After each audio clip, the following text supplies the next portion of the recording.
ছাত্র জনতা সেই দায়িত্বের অক্ষরে অক্ষরে আপনি পালন করে যাচ্ছেন।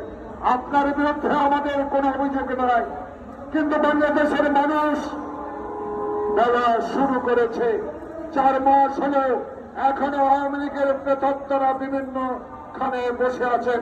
তারাই ষড়যন্ত্র শুরু করেছে এই সরকারের বিরুদ্ধে।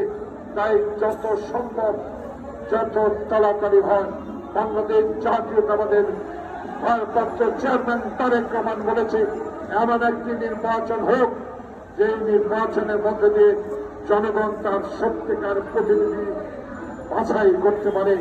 এমন নির্বাচন হোক যে নির্বাচন এমন একটি রাজনৈতিক দল ক্ষমতা আসে যারা বাংলাদেশে অতীতের মতো আমার বাবার দেশ, আমার পিতার দেশ, আমি গণতন্ত্র রাখবো কি রাখবো না সিদ্ধান্ত নেবে এমন দল বাংলাদেশে যেন আর ক্ষমতায় না আসতে পারে।